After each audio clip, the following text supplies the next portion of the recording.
EBC Yeshua, un podcast para que Jesucristo el Señor se forme en ti, en mí y en todos.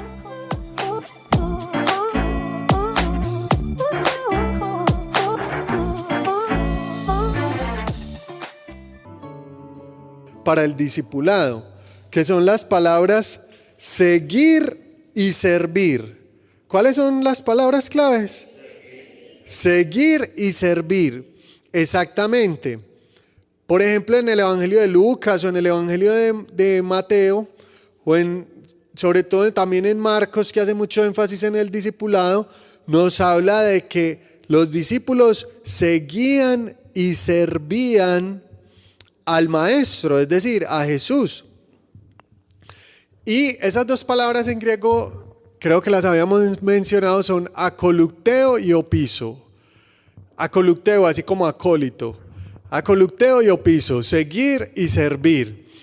Y ahí está el discipulado. Entonces, en la propuesta que Dios nos hace, porque nos envía un modelo.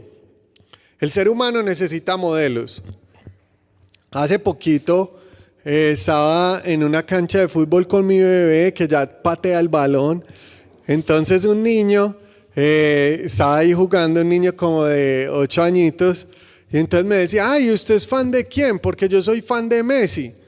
Y el ser humano busca imitar, aprender, busca modelos en todo momento. Entonces, por ejemplo, modelos en la música, modelos en el deporte. Y así va aprendiendo uno muchas cosas. Tanto es, la misma familia, pues los niños tienen como modelo el papá, las niñas como modelo la mamá, y ahí van aprendiendo un montón de cosas. Pero es muy distinto ser fan, ser aprendiz, ser alumno, a ser discípulo. Esto lo hemos hablado en otros momentos. Y es que un fan, por ejemplo, es un fan de alguien en la música o en el deporte, y entonces lo sigue, busca la firma, ve sus videos, escucha sus canciones y, mejor dicho, lo persiguen a todo lado, y es un estilo de relación muy diferente. Así como un aprendiz es un estilo muy diferente. Por ejemplo, hay un experto mecánico y tiene un aprendiz, páseme tal herramienta, páseme tal otra, y él va ahí mirando y aprendiendo. O cómo está, por ejemplo, el alumno. El alumno tiene un profesor, va a la clase, termina y se acabó. Pero resulta que el discípulo se iba a vivir con su maestro. Entonces el discípulo no es que sea fan, el discípulo no es que sea aprendiz, el discípulo no es que sea alumno, el discípulo tiene una relación distinta con el maestro, porque no solo aprende de las palabras del maestro, sino de la vida del maestro. Amén. Y entonces la propuesta de felicidad de Dios en Jesús es el discipulado, que aprendamos de Jesús. ¿Usted qué modelos tiene en esta vida? ¿Usted de quién quiere aprender? Pues para ser realmente felices, según la propuesta de Dios, hay que aprender de Jesús. Y por eso es tan importante la palabra de Dios. Dice San Jerónimo, porque desconocer las Escrituras es desconocer a Jesucristo y renunciar a anunciarlo. Así que para conocer a Jesús, la fuente principal es la palabra de Dios.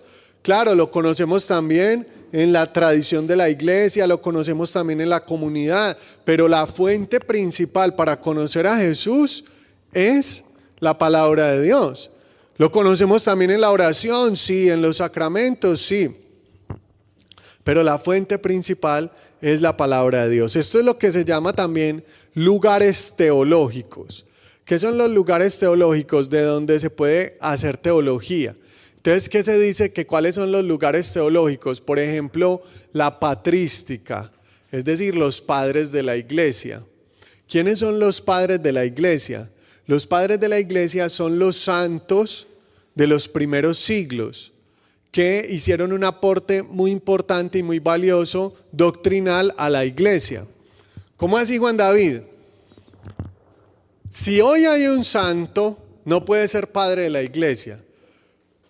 Pero los santos de los primeros siglos, además de ser santos, sí son padres de la iglesia.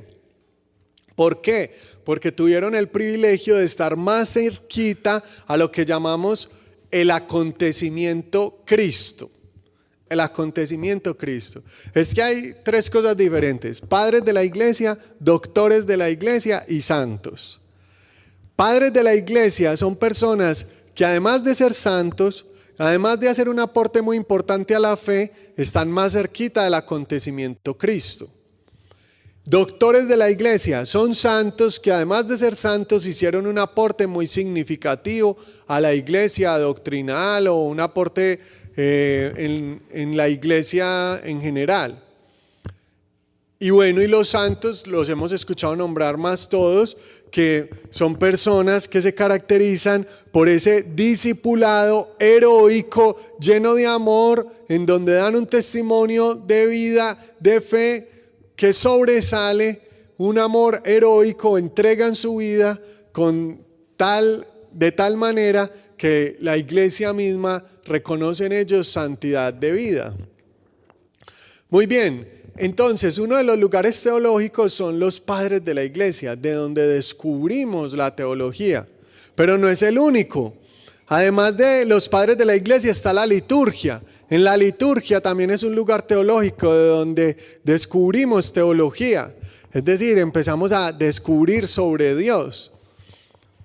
¿Qué otro lugar teológico hay? Está, por ejemplo, el pueblo de Dios. Ustedes sabían que el pueblo de Dios somos un lugar teológico. En el pueblo de Dios habla Dios. Qué bonito, ¿cierto? Hay otro lugar teológico, la tradición de la iglesia. En la tradición de la iglesia, esa sabiduría milenaria, también se descubre lo que Dios nos habla y nos dice. Pero el fundamental es ¿cuál? La palabra de Dios. La palabra de Dios es lo fundamental para descubrir la voluntad de Dios.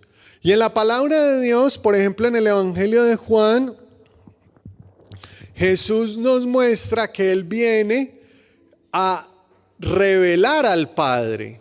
Él viene a revelar al Padre, lo dice el prólogo del Evangelio de Juan. A Dios nadie lo ha visto nunca, pero su Hijo Jesucristo nos lo ha dado a conocer. Su Hijo Jesucristo nos lo ha dado a conocer. Entonces en Jesús Dios se revela. Y en Jesús Dios se revela con esa propuesta de discipulado.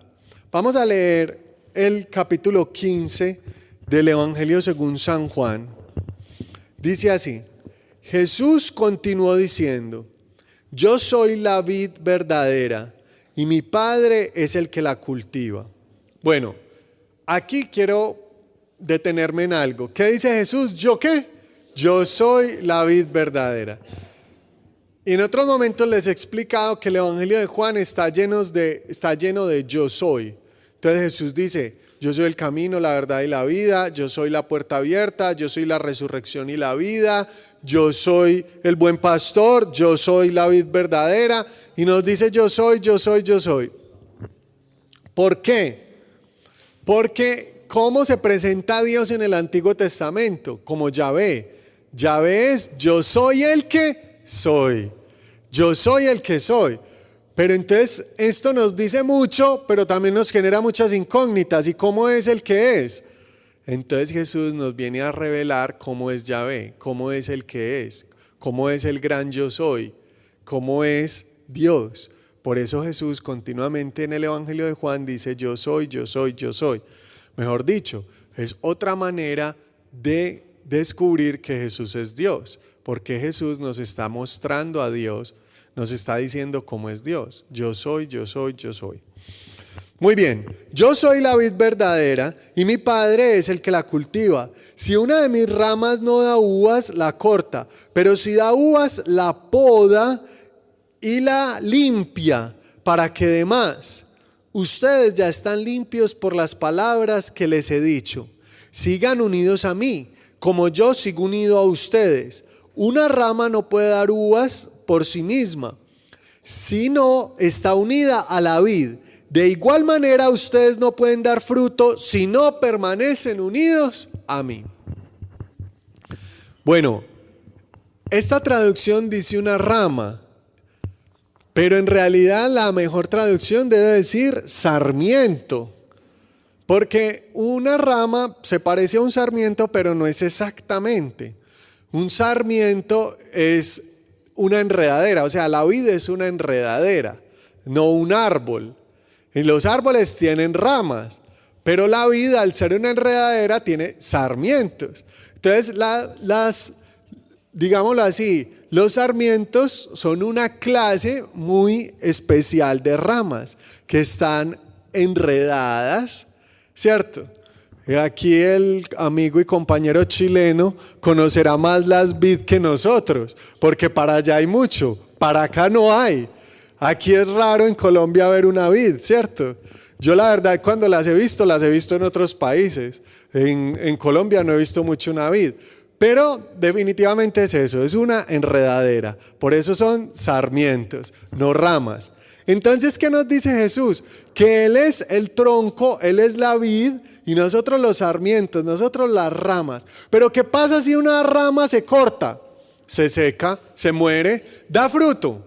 No, separada de la vid, separada del tronco, una rama, un sarmiento puede dar fruto. No, ¿por qué? No se le pasan los nutrientes, no tiene vida, se muere y se seca. Si usted y yo estamos separados de Dios, estamos separados de Jesús, no damos fruto. Tanto es, las peores decisiones que hemos tomado usted y yo en la vida, las hemos tomado por alejarnos de Dios. Las hemos tomado por enfriarnos en la fe. Las hemos tomado por descuidar lo fundamental que es el Señor. Es como el detalle que nos da el Evangelio de Lucas cuando Pedro negó a Jesús. Yo no sé si usted se ha cerciorado de ese detalle, pero cuando Pedro negó a Jesús, unos versículos antes, en el capítulo 22, versículo 54, nos dice que Pedro seguía de lejos a Jesús. ¿Pedro lo seguía de qué? De lejos. Cuando uno empieza a seguir de lejos a Jesús. Sí, yo sí voy a misa, pero de vez en cuando. Yo sí voy a la comunidad, pero cuando me queda tiempo. Yo sí voy al grupo, pero lo empezamos a seguir de lejos. Pues terminamos negando a Jesús como Pedro. Lo mismo pasa cuando nos separamos del Señor, las ramas, los sarmientos se empiezan a secar. Yo soy la vid y ustedes son los sarmientos. El que permanece unido a mí y yo unido a él da mucho fruto, pues sin mí ustedes no pueden hacer nada. El que no permanece unido a mí será echado afuera y se sacará como las ramas que se recogen y se queman en el fuego. Si ustedes permanecen unidos a mí y si permanecen fieles a mis enseñanzas, pidan lo que quieran y se les dará. Mi Padre recibe honor cuando ustedes son mis discípulos y dan mucho fruto, fruto que permanezca y fruto en abundancia. Yo los amo a ustedes, como el Padre me ama a mí. Permanezcan pues en el amor que les tengo. Si obedecen mis mandamientos, permanecerán en mi amor, así como yo obedezco lo que me dice mi Padre y permanezco en su amor. Les hablo así para que se alegren conmigo y su alegría sea completa. Mi mandamiento es este: ámense los unos a los otros como yo los he amado. El amor más grande que uno puede tener es dar la vida por sus amigos, y ustedes son mis amigos. Palabra del Señor. Gloria a ti, Señor Jesús.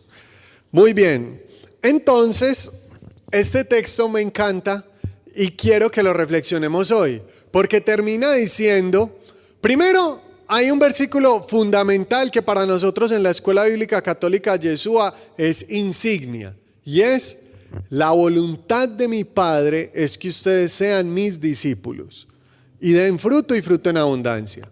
Otra traducción dirá: a mi Padre se le da honor cuando ustedes son verdaderos discípulos míos. O la gloria de mi Padre es que ustedes sean discípulos míos. Es decir, a Dios se le da gloria cuando somos discípulos de Jesús.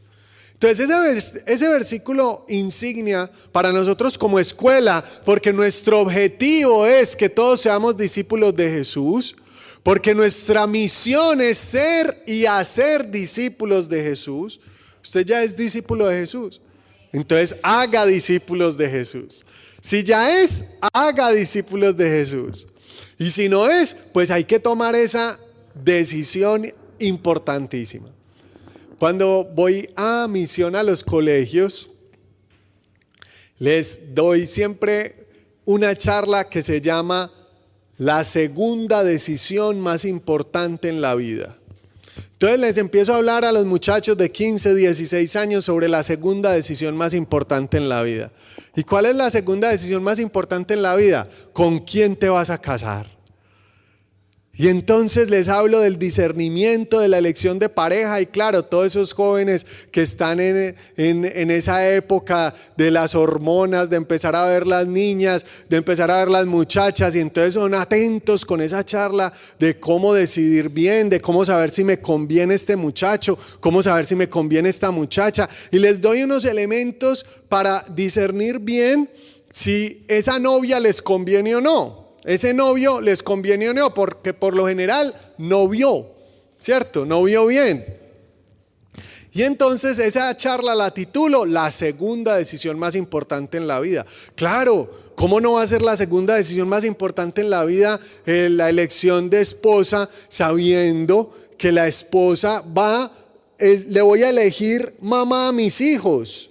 Le tengo que elegir buena mamá. ¿Cómo no va a ser la segunda decisión más importante en la vida si mi esposa no solo tiene que ser amiga, no solo es el amor de mi vida, sino que también es mi socia? ¿Cierto? Entonces, si económicamente no va a ser responsable, también van a haber problemas, pero además tengo que aprender a convivir, pero además se comparte todo, la intimidad, tantas cosas que definitivamente es una decisión muy importante. Y yo, por captar la atención, les digo que es la segunda decisión más importante en la vida. Y me parece que sí, es una decisión muy importante. Y además, como es para toda la vida, porque por ahí dicen que el matrimonio es muy bueno, solamente tiene una cosa mala, y es que es muy largo. Como es para toda la vida, entonces definitivamente es una decisión importante. Es para toda la vida, entonces tiene que decidir muy bien con quién se casa. Y al terminar la charla, adivinen qué preguntan todos. Juan David, y si esa es la segunda decisión más importante, entonces ¿cuál es la primera? Y les digo, ser discípulo o no ser discípulo de Jesús. Esa es la más importante. Decirle sí o no a Dios. Porque de esa no depende solo tu vida, sino tu eternidad. No solo depende tu vida, sino tu eternidad. Y entonces, hoy estamos hablando no de la segunda decisión más importante en la vida, sino ¿de cuál? De la primera decisión más importante en la vida. ¿Voy a hacer la voluntad de Dios, que es ser discípulo de Jesús, o no? ¿Voy a aceptar la propuesta de Dios, que es tener a Jesús como modelo de amor, de proyecto de vida, tener a Jesús como modelo de humanidad o no? Esa es la decisión más importante en la vida.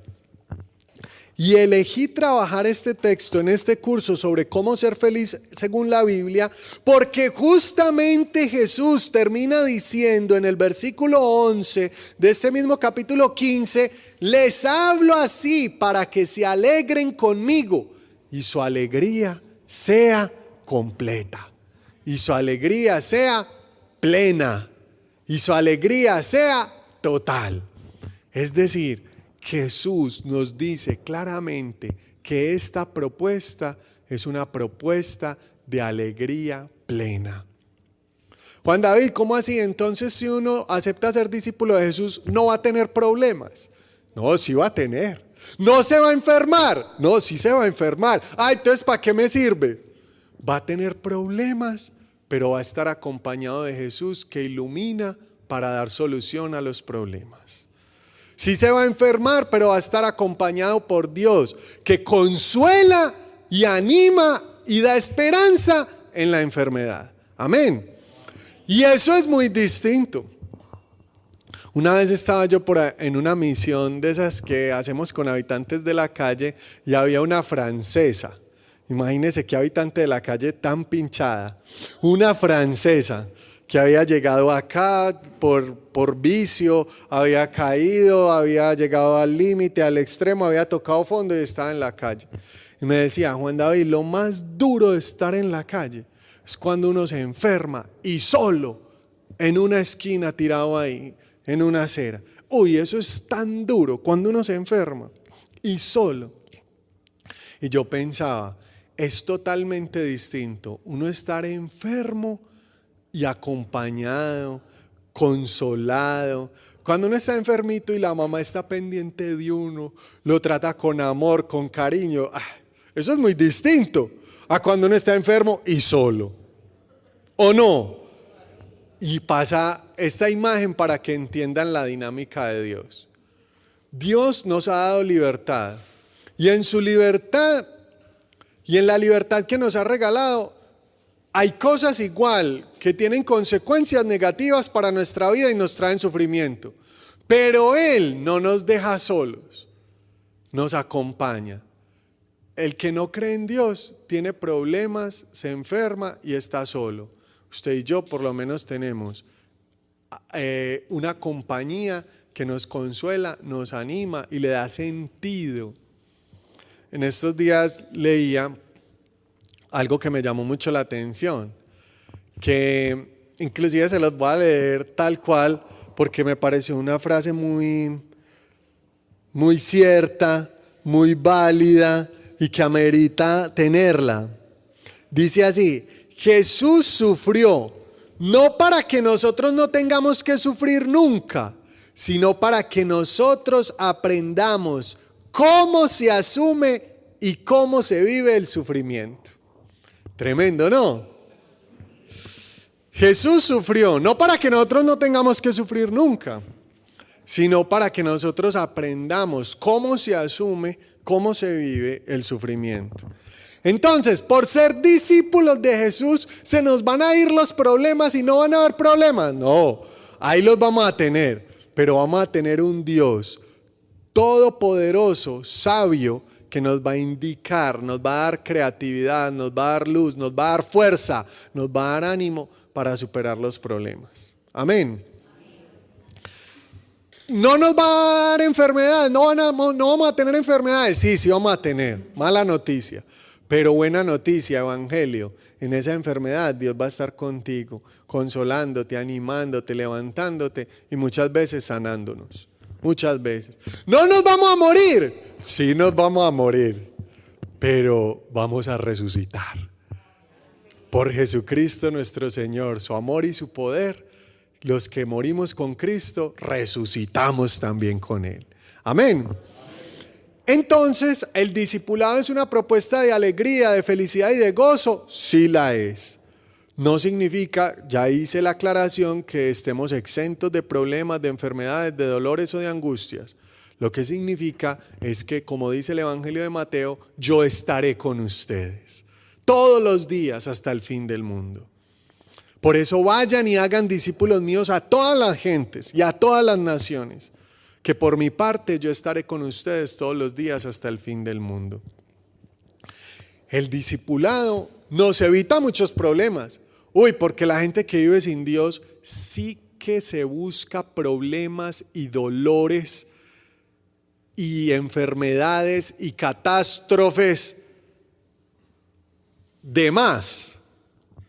La vida de por sí es difícil, escuche esto, la vida de por sí es difícil, pero cuando uno vive sin Dios, se busca problemas. Cuando uno vive sin Dios, se busca enfermedades. Cuando uno vive sin Dios, cuando uno no lo escucha a Él, se busca dolores. Mientras que cuando estamos con Dios, sí nos evita muchos problemas, sí nos evita muchos dolores, sí nos evita muchos sufrimientos. Pero igual van a venir, sí, pero los que van a venir ya es distinto, porque ya es con Él y ya es con sentido. Es decir, el sufrimiento se le da sentido desde Dios. Y se le da un sentido redentor, se le da un sentido de aprendizaje y se le da un sentido salvador. Juan David, entonces hay que buscar dolores y sufrimientos. No, tranquilo, no los busque, ellos llegan, no los busque. Viva los que lleguen con amor y con Dios, más bien. Y vívalos siendo discípulo de Jesús. Vívalos siendo discípulo de Jesús. Y verá que siendo discípulos de Jesús, esos sufrimientos no se quedan en la cruz, porque las cruces cristianas son resucitadas. Si no son resucitadas, no son cristianas. Si la cruz que tienes no es resucitada, no es cristiana. Las cruces cristianas son resucitadas. Tienen que tener esperanza, tienen que dar vida, tienen que darnos aprendizajes, tienen que llevarnos a estar con Dios en su amor y en su presencia. Sigamos pues entonces con el texto, porque como les dije, en este texto Jesús en primer lugar nos llama a estar unidos a Él, a estar en su presencia. Yo en ti, tú en mí, como cantamos tan bonito en esa canción. Si ustedes permanecen en mí y yo en ustedes, es decir, que nosotros permanezcamos en la presencia de Dios y que podamos estar en su corazón, en su corazón. Ustedes van a dar fruto, porque cuando nos alejamos de Él no damos fruto.